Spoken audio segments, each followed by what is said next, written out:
and dignified health care.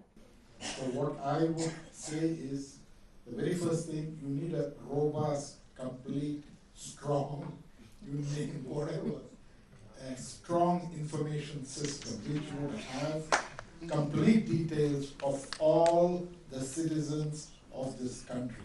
I would propose that some of the key policy documents that exist that can support the national health insurance, including finance, sector financing, just to be finalized, to really, make sure the process goes.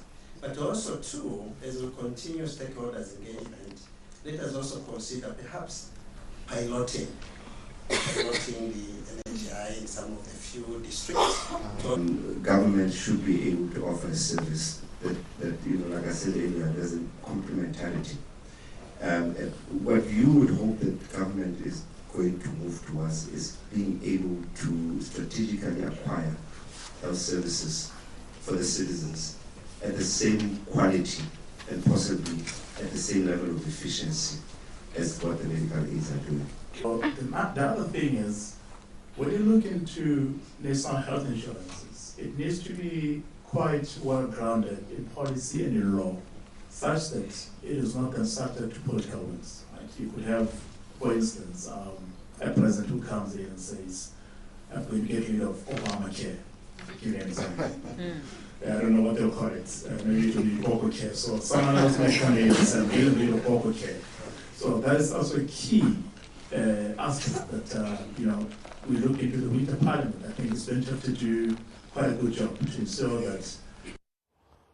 Mokoledi wa lekgotla le tsamaisang ditlhopho re Jefferson Siamisang re ba kgonne go tsenya mo tirisong dikgakololo di le tharo mo go tse di 22 tse ba neng ba kopilwe jalo go di diragatsa mo ditlhophong tse di fetileng tsa 2024 tsa setšhaba.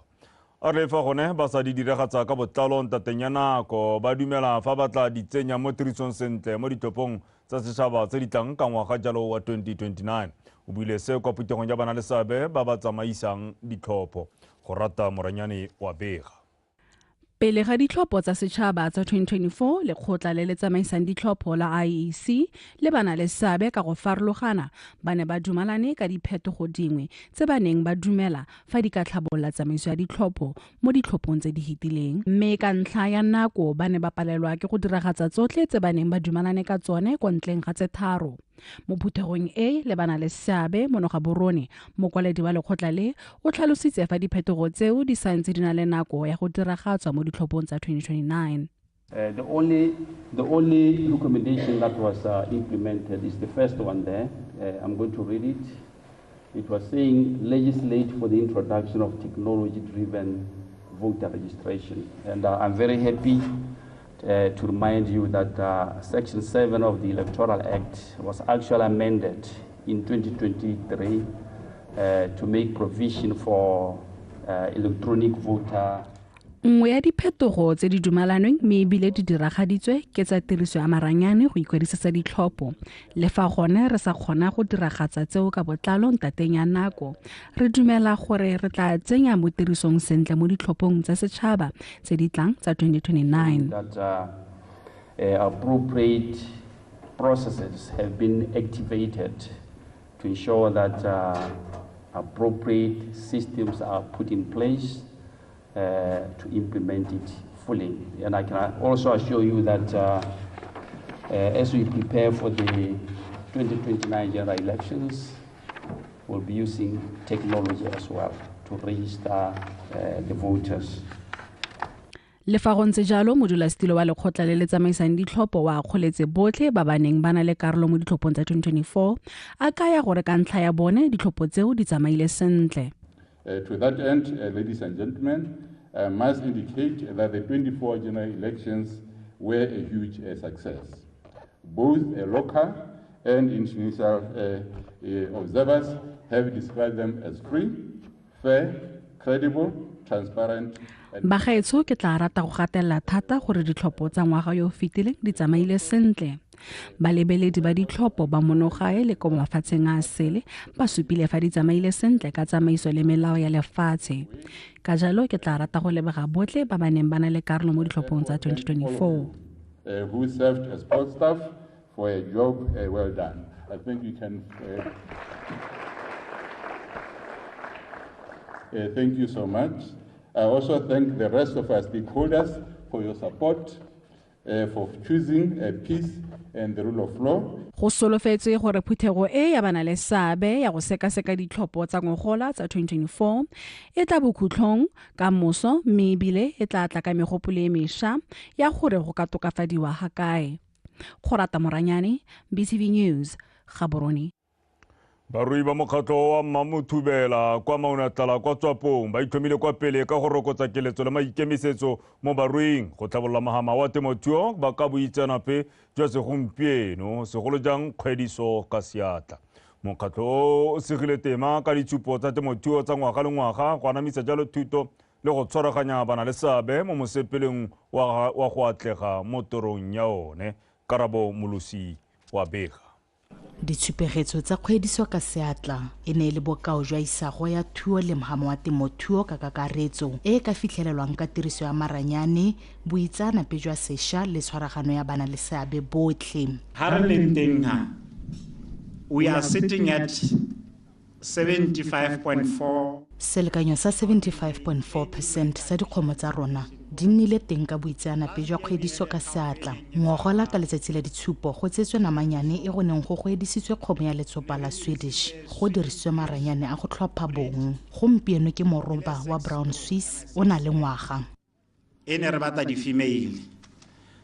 Today is turning 1 year. We have the resources tse tshwanang le ene buang. We have re na le dikitso le mafelo a tshwanang le Buane le Ramatlabama. Mme tiriso ya boitseanape e santse le kwa tlase segolo jang kgwediso ka seatla. By the farmers, it's still lagging behind in terms of the AI side. Boitseanape jwa kgwediso ka seatla jaaka bongwe jwa maranyane a segompieno a leng teng mo lefatsheng leno bo kaiwa bo le bogadi bo bo gaufi go ka tlhabolola mohama wa temothuo. The use of biotechnology in animal breeding. Tiriso ya boitseanape jwa sešwa go tlhabolola boleng jwa leruo e ntsha maduo a tlhomamisitsweng ka maranyane le ditekeletso go ka oketsa dipoelo. Genetic and maximize productivity. Ke re toetsa ba le bantsi gore o ska emela gore nya motho a re kana ga ona masimo. Nna ke le Masekwana ke ruetse dipulitsa mo lapeng. Mme yana ke re toetsa motswana gore just find a small place o gona o dira sente o tsene dipulitsa ho. O di halo rato le nako e tsepameng o to gona bona maduo a thuo e tabologileng o na le ele re tsonkwane go legolo ka ba ntseng ba palela ka temo thabareng ya mepudi a o thokana le gore ha ona le tswana o tsa o e pega pudi ya breed then potsane tabong e tsalwa ya gona gore ke one o na o continue go e pega pudi ya breed go hitheleng o goroga ko pio breeding yo e batang. Go anamisa dikitso ka tiriso ya boitseanape jwa sešwa go tlhabolola leruo le go tsaya kgato ya go kopanya barui baitseanape bagwebi le batsaya ditshwetso go nna le seabe mo mogopolong o ditshupo tsa botlhano tsa Mamuthubela di tlogetse motlhala. Karabo Molusi, BTV News, Maunatlala. Me ga re tswela le dikgang tsa rona kwa dipolaseng tsa Sandveld tse e leng boremello jwa thuo ya modimo Nkometsi Kgomo ba lelapa Lora Mosudisa ba simolotse temo ya dijo tsa leruo. E re ka seo se sa tlwaelesega mo kgaolong eo dikgang tsa phetogo ya loapi le leuba ke dingwe tsa tse di ba gotlileng go inaakanya le go lemela leruo la bone ka tsela e tsialo. Ba re go dira jalo ga gone go ba fokoletsa ditshenyegelo hela mme gape go tla thusa le gona go tlhabolola thuo ya bone. Lucky Toteng wa Bega. Mabaka a phetogo loapi leuba go gotega ga lefatshe la magodiso ke dingwe tsa dilo tse di tšhisetsang barua kgomo mo kgwebedung. Go itebaganya le seemo seo ba lelapa la Motšudisa ba itshimolotse tshingwana go lema dijo tsa leruo le lefelo le ba otalang dikgomo teng kgotsa feedlot. Re simolotse le gore re batla go lemela dikgomo tsa rona mme re le mo tsamayo ya nako e be le gore re lemoga gore go na le dijo tse dintsi mo go yone. Re simolotse re lema mmidi le lebolebo mme ebile re lema go le go nyenyana about 10 hectares. E be re bona gore ngwaga ntha dijalo tsa tedi ne di dira sente be re lemoga gore go na le dijo e be le gore ra oketsa tshimo a ke bua gompieno we have about 50 hectares. Tota masaka wa bona ngagiwa holding capacity ya one ke 700 at all times. Re batla go tshwara dikgomo di le 700. Re ne re dintsha tse dingwe di tsena ka le baagisanyi ba rona ba re rotloetsa tota ba leboga maiteko a ra dirileng ba batla go nna ba re neela dikgomo gongwe re di reka le di 0.2 re tla re di baga for re di tsenya mo programming yone ya feedlot for 3 months before di tsamaya di tswela ko marakeng. Le fa go ntse jalo e reka dipolase tsa Sunbelt di tebagantse le thuo fela ba tlhalosa fa seo se ba ketefaletsa go bona dithuso dingwe. Go ra gore ke so se le gore ga sa twalesega mo Sunbelt. Ga sa twalesega because tota tsone dipolase tse tsone ke tsa dikgomo. Le ga o ya ko o robata dithuso tsa temo ba go bolelela gore ke tsa tota thuo ke dikgomo. Re dumela gore ga ke sa itsime re dumela gore ke rona batho ba nta go lekeletsa go lema. Maiteko a go tshwana le a ke one a ka thusang lefatshe leno mo go atlegeng mo dikganyeng tsa go oketsa dipalo tsa dikgomo tse go thelisiwang fa diwetse tase fela thata. Ka jalo temothuo e santse e le konokono mo go thabolle matshelo a batho ka ebile le tlhoko la dijo le tsweletse ka go golela pele. Seo se rurufadiwa ke pego ya ba UN e supang fa dipalo tsa batho lefatshe ka bophara di tsile go oketsega go nna 9.6 billion ka ngwaga wa 2050. Lucky Toteng, PTV News, Sunbelt. Kganyeng ye nngwe heletseng e ngomotse pelo ke re mapodisi a tlhomamisitse go tlhokagala jalo ga rre wa dingwaga di le 49 yo letseng a itatlhile kwa godimo ga kago ya matlhatlhaganyane a maleele mo toropokgolo Gaborone a Towers kwa CBD. Mo puisanong le Megadikgang wa Botswana Television Nkutule Thamage moanamisa mafoko a sepodisi a Botswana Assistant Commissioner Niebagali a re ba setse ba simolotse ditlhatlhobo tsa post-mortem go bona se se ka tswang se bolaile rre yo lentswa tota go le mompananeng gore o iphutshitse. Mokwalo o ke o fitlhetsweng fa thoko ga rre wa dingwaga di le 49 yo letseng a itatlhile fa godimo ga kago ye ya Towers mo CBD. Mme mo mokwalong o Reyo o ikaile ka maina a Thomas Shanahan. Mme gape Reyo o kwaile gape mo mokwalong o megala ya mebedi ya lotheka ya neng a tlhalosa gore ke ya ga mme mmagwe. Thomas o kaile gape mo mokwalong o gore o kopa gore mme mmagwe a tshwarwe ka mogala wa letheka go tla go tsaya buka e le yone e fitlhetseng fa thoko ga gagwe. O ne a kopa gape gore o kopa gore mogala wa gagwe wa letheka o neelwe mme mmagwe mme o seka wa neelwa motho wa maina a Monty. O na e tata go tswa ko godimo ko floor 28 mme a go wela ko floor 2 ya no ile gore go itata mo ke gone mo ile gore mo na kwa gompieno re a go thothomisa gore a mme o itathile kana go diragetseng. Ba mo tsaya ba mo isa ko sepateleng mme ko sepateleng ra itse go na ga thomamisiwa tota gore re o tlhokagetse. Mo go rona mo sepodisi re tshwanetse gore re thothomise go bona gore tota gate go diragetseng pele ke yone kgang e le gore re tshwere mo na kwa gompieno. Mme nka thomamisa gore re yo mo mosong ono o na a batsadi ba kgona go mmona kana go mo identify gore ke ene ke ngwana a bone. So re yo o tholega go legatsheng la Ireland mme ba ntse ba nna mo Botswana kana ba nna mo Botswana. Mapodisi ba tlhalosa fa e tla re mo tsatsing la ka moso ba ba le mo seemong sa go nela batsadi ba Reyo mmele wa gagwe go simolola dithulaganyo tsa phitlho. Ka moso go tabo ile gore go dirwa mo te post-mortem gore go te go re thuse gore tota gate go iragetseng.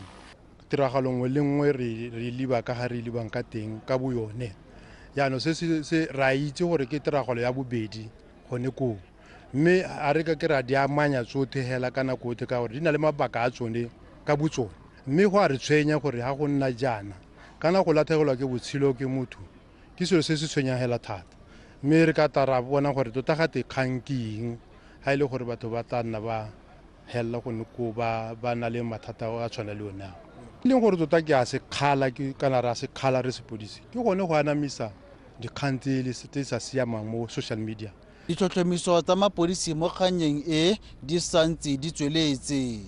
O Nkutlwe Thamage, BTV News, Gaborone.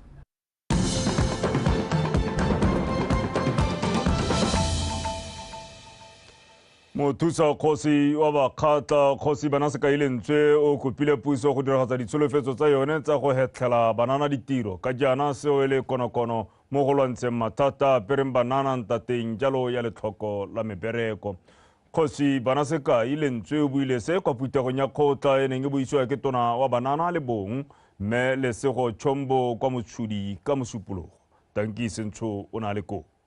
Go tlhalosiwa fa letlhoko la ditiro la ama maikutlo ka ditsela tse di farologaneng ka jaana banana ba iphitlhela ba tsena mo mathateng a bakang kgokgontsho ga mmogo le ditagi. Dikgwetlho tseo di felela di tlhakatlhakanya bokamoso jwa bontsi jwa banana ba le ntse puso e solofetse thata mo go bone. Ka jalo Kgosi Seka ya re seemo se tshwanetse sa potlakelwa. Gape unemployment rate e ko godimonyana mme gongwe go ka re thusa re le dikgosi ka gore ga ba bereka ba tla lebala dilo tse di dule mo tseleng tse ba tlhaga le botshelo yaanong go rora mothong gore a re ke eng o dira yane a re a kgosi kana ke na le frustration. It is painful reality e leng gore kgang e ama balekane ba mefala thata ka gore bontsi jwa bone ba rutegile ba na le dikiso tse dintsi mme ba nna mo malapeng le baka ba sa bereke. Re lentswe kgwebo e le selo se siameng ga se monana mongwe le mongwe yo o batlang go simolola kgwebo ba bangwe ba batla fela go bereka tiro e ba ithutetseng.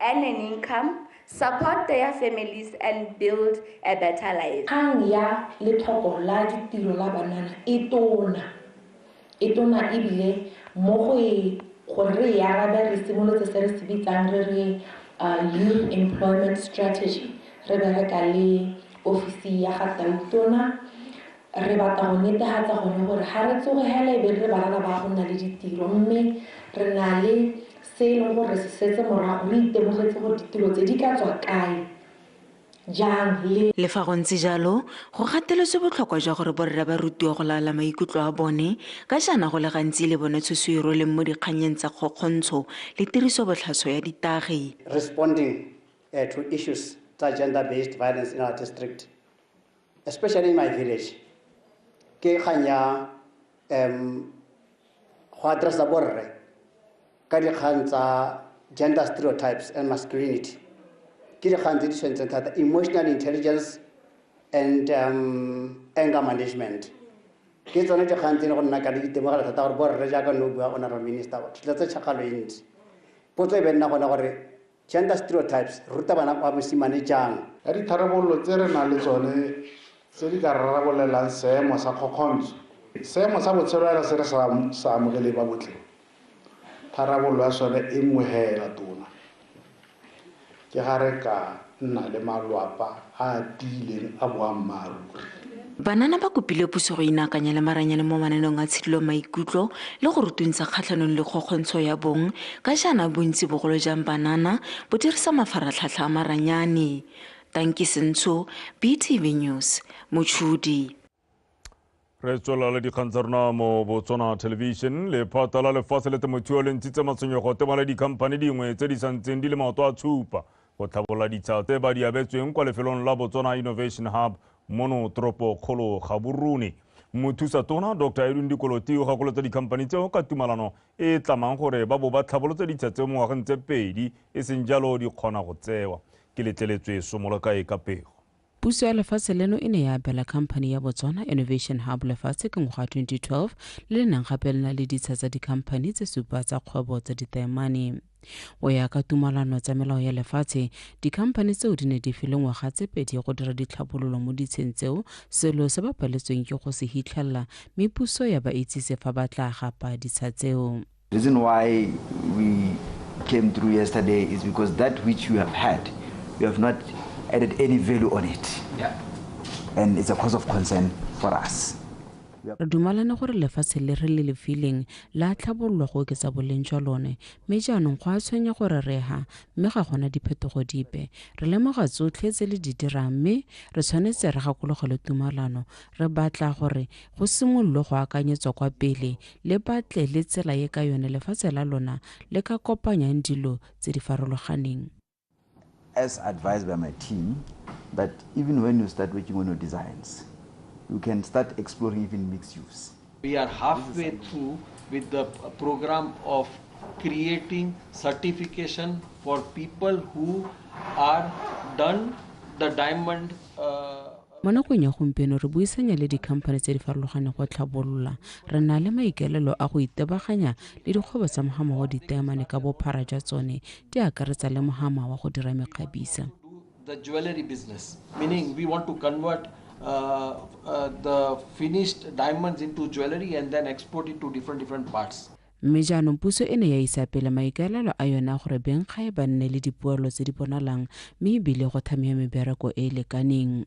Botswana were not going to be apologetic in emphasizing that it is time for us to be part and parcel. Ke nako ya gore Batswana ba nne le seabe se se bonalang mo mogame o le go godisa itsholelo go nonosa dikitso tsa bengkgae ke selo se se botlhokwa fela thata mo go rona ke batla gore batho ba kgaolo ya me e nne bangwe ba bagwebi mo mogameng wa ditaemane. My people in this constituency to be able to be part of the full value chain of diamonds. I am 52 years in the diamond business, 52 years. I started at the age 16 and this is what... Ke na le dingwaga di le 52 mo mogameng wa ditaemane mme ebile ke rata ke re bengkgae gore go mosola gore ba inaakanye le mogama o ba santse ba le ba botlana gore ba tle ba kgone go isa lefatshe la bone pele mo mogameng wa taemane. They are ready to take the challenges of taking the country to the next fold. Morago ga dipuisanyo tseo dikhamphane tsotlhe tse di filweng ditsa kwa BIA tsa laolwa go wetsa ditlhabololo tsa disa tsa bone mo ngwageng go simolola beke eno. Ke letleletswe Somoleka ya Botswana Television Gaborone. Lenaneo la go phatlalatsa ditiro go tsweng mo pusong go yeng kwa dikhanseleng le tsweletse lephata le setse le kopana le dikhansele di ka tshwara 16 le bana le seabe molaokakanyetso o gaufi le go wediwa mme o tla nama o fetile kwa palamenteng mo nakong e sa hediseng pelo se se builwe ke tona wa lephata la dikgaolo le tsa ngwao re ke tlhalefile motshegwa ko phuthegong le bobega dikgang gompieno mono tropo kgolo Gaborone go rata moranyane wa bega. Maiteko a lenaneo la puso a go isa ditirelo dingwe kwa dikgaolong kana decentralization a tsweletse ka go atologa. Ka jaana lephata le setse le kopane le dikhansele di le 16.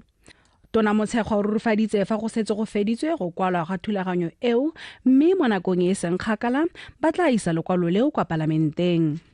So decentralization is a way of nurturing and enhancing democracy so that we have participation of the people and for the people to be offered quality public services, as I've already alluded to. So in terms of decentralization program, we have engaged in consultations with regard to this policy. Lenaneo la decentralization ke nngwe ya ditsela tsa go tlotlomatsa puso ya batho ka batho gore le bone ba nne le karolo mo ditirong tsa lefatshe. Re le lephata re setse re kopane le dikhansele di le 16 mme re ba boleletse ka maikaelelo a rona. Le fa go ntse jalo go setse go feditswe go kwala ga thulaganyo eo mme mo nakong e seng kgakala ba tla isa lekwalo ko palamenteng. The intention as the process complete is that we'll take this policy to cabinet and ultimately later to parliament. So in total, it will be a draft policy that will have gotten the input from the public, stakeholders, and of course the role of cabinet and parliament. Tona ona gape a tlhalosa gore go fetolwa ga tlhokomelo ya botsogo go tsweng kwa lephateng la botsogo go yeng kwa lephateng la dikgaolo le tsa ngwao go atlegile mme ba lebetse pele go tokafatsa tsamaiso ya tlhokomelo ya botsogo.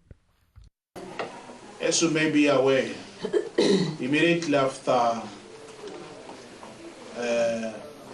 the new government took over, there was reconfiguration of ministries, and part of that reconfiguration led to the functions or services of primary health care being transitioned from the Ministry of Health to the Ministry of Local Government and Traditional Affairs. So the transfer has been successful as it was effected on the 1st April 2025. You are aware that lenaneo la decentralization le ikaelela go tlhabolola dikhansele go netefatsa gore ditlamelo ka ditirelo ka tsela e nang le bokgoni le tlhabololo e tsamaisiwang ke setšhaba. Fa palamente e sena go amogela lenaneo leo le tla dira gore go nne le thulaganyo e ntšha ya go laola ditirelo lefatshe ka bophara. Go rata Moranyane, BTV News, Gaborone. Re tlhabela pele re ya go hukeletsa jaanong khutlwana sa tsa metshameko ka kgaitsedi ke Ntebogang Sebetlela.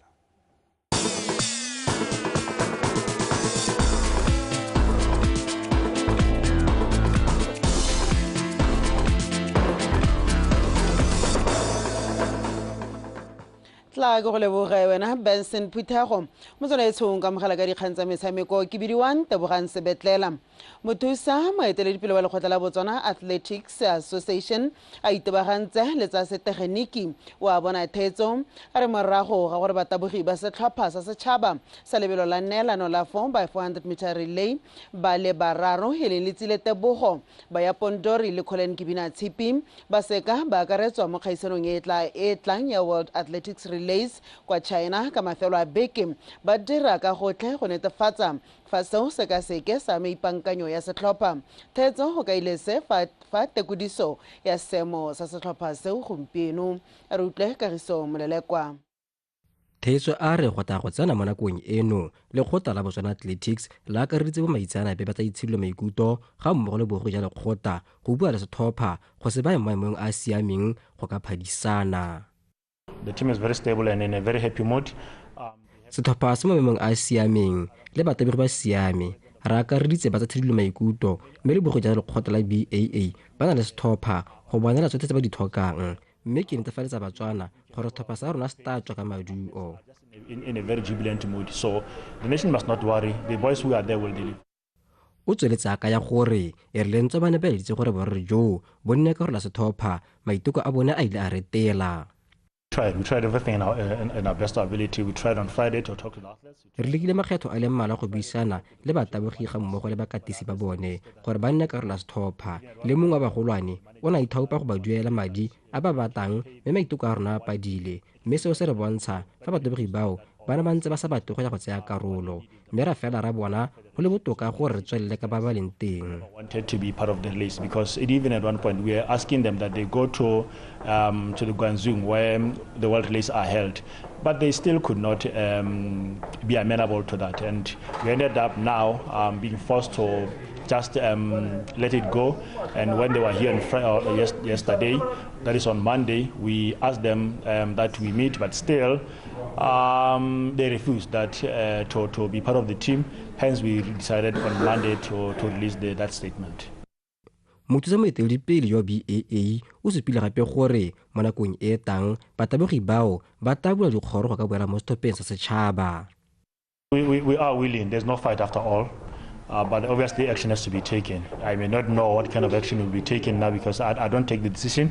The body always... Re eletsa gore batabegi ba boele mo setlhopheng go tla tsewa dikgato mme fela re tlhaloganya gore ke bana ba tlhoka dikgakololo tsa rona ka gore ga re le bone.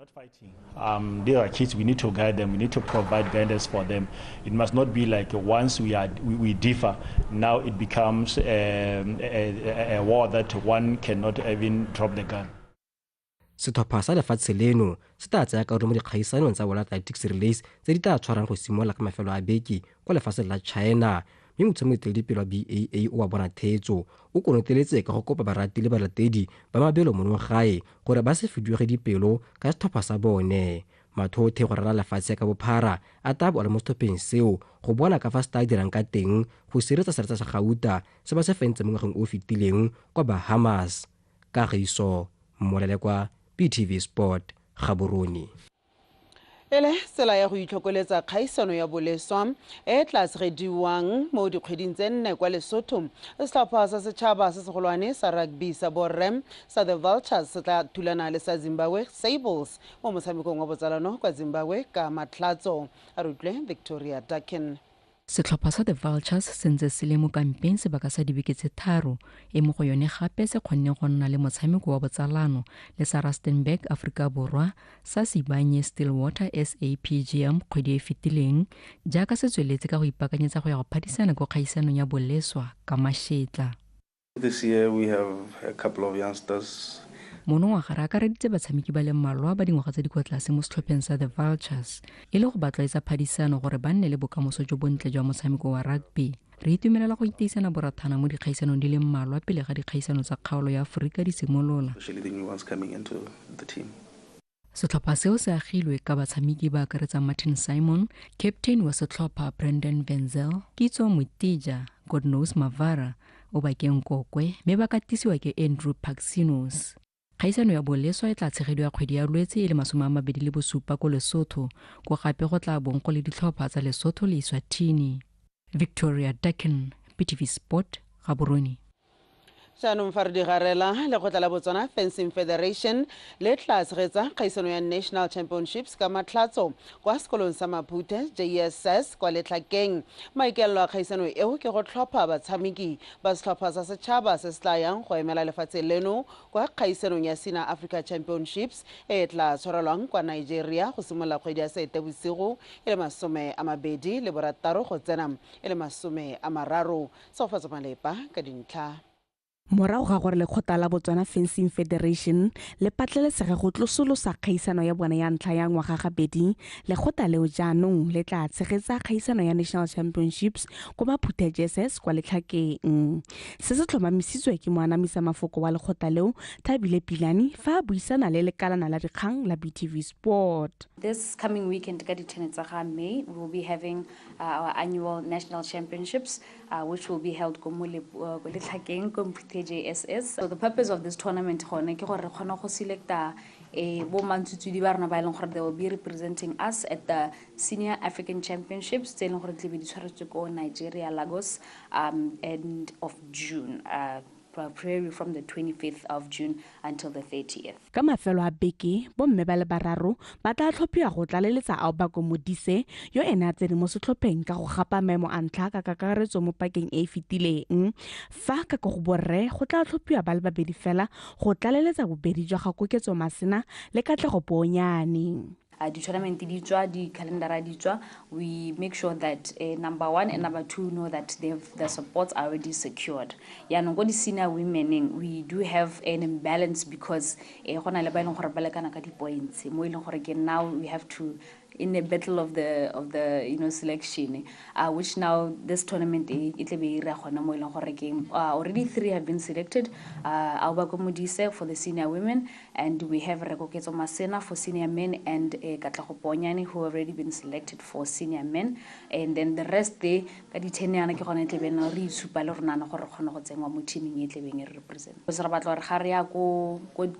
Nigeria form a team which will be participating in a team event. Morago ga kgaisano e ba batla bong ba nnile le lesego la go tsena mo setlhopheng sa setšhaba ba tla simolola go tsena mo ikatisong ka mafelo a beke mangwe le mangwe. Tshegofatso Malepa, PTV Sport, Gaborone. Duela fela ka tselentseng jalo go dikgang tsa rona tsa metshameko tsena kwa bosupa menalo yena tla ba re kopana gape kgante jana fela kgaitsedi ya ke Benson Putego ye mesentle gore ga kola tsene di dikgoga kwa pele. Lephata la botsogo le simolo disitse dipuisano ka kganya National Health Insurance Scheme. Lekgotla la itse le itlamile go tsenya mo tirisong dikgakololo tsotlhe tse ba kopileng go di diragatsa mo ditlhophong ka jalo ngwaga wa 2029. Fa mo go tsa metshameko setlhopha sa setšhaba sa rugby sa The Vultures se simolotse go ipankanyetsa kgaisano ya boleswa. Wetsone di le kalo ga go di fela ra bo re ntse re patapatilwe hela ke nako mme ka seno sebaka mako tlhera go hele kwa go ba tepoloapi go utlwa ka maemo a bosa la modisa Tharapana ga go le galalwa ga le ya kwa Khosing go kgotleng a nne kagiso.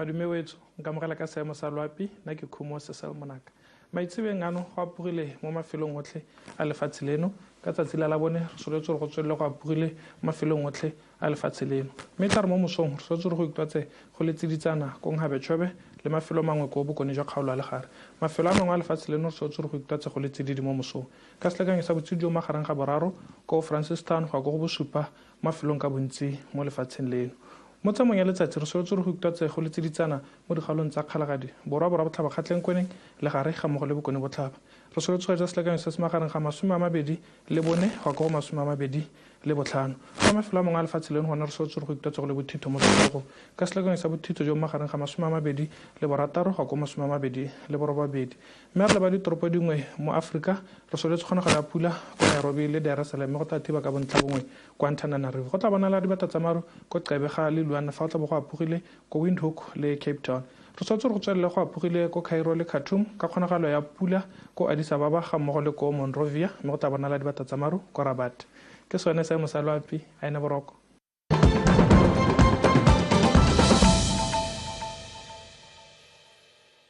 Poaching and illegal wildlife trade is no longer just a local or regional issue, but an organized and lucrative global problem driven by the high demand for wildlife products such as ivory, rhino horn, pangolin, and other wildlife species trophies.